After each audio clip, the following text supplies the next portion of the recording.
তারপরে ওদের বিয়ে হয়ে যায়, আর 1 বছরের মাথায় মধুবন্তীর জন্ম হয়।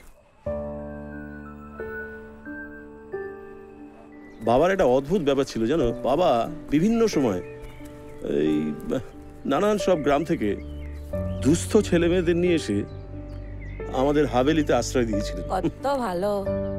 মধুবন্তীর জন্মের সময়ই পাশের গ্রামে বন্যায় ভেসে যাওয়া বাচ্চা ছেলে মেয়েদের নিয়ে বাবা হাভেলিতে এসেছিলেন।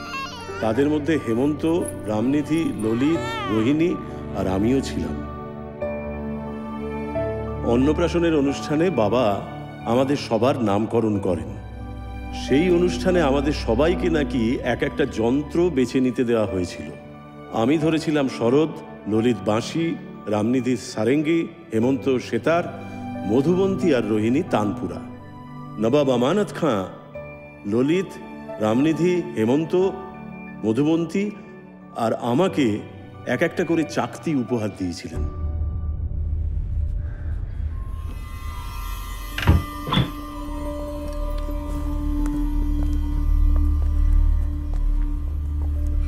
শ্রুতি, এটা আমার আর এটা রঞ্জনের। আর আমাদের নির্দেশ দেওয়া হয়েছিল এগুলো যত্ন করে সারা জীবন নিজেদের কাছে রেখে দেওয়ার জন্য। আচ্ছা গুরুমা, আপনাদের সবাইকে এই চাকতিগুলো উপহার দেওয়া হলো, মাকে দেওয়া হয়নি কেন?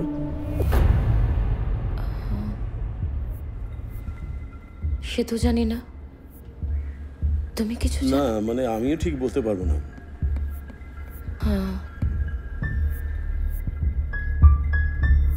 গুরুমার চাকতিতে রুদ্রবীণা,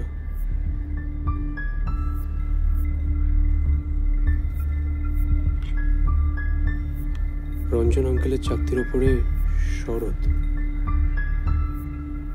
শ্রুতি, ওটা খোল।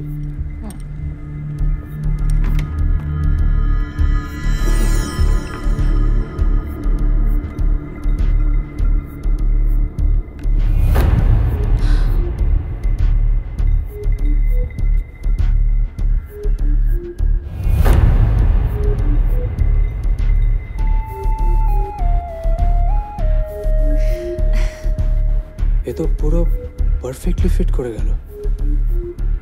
তার মানে এর মধ্যে কি তানসেনের রাগ সঞ্জীবনীর ক্লু আছে? তানসেনের তানপুরার বাক্সে সঞ্জীবনী রাগের রহস্য। এ আবার কি খেল দেখাবে কে জানে। শরৎ, সেতার, বাঁশি, সন্তুর, সানাই, সারঙ্গী, রুদ্রবীণা, চাকতির ভাগিদার উদারা সবাই।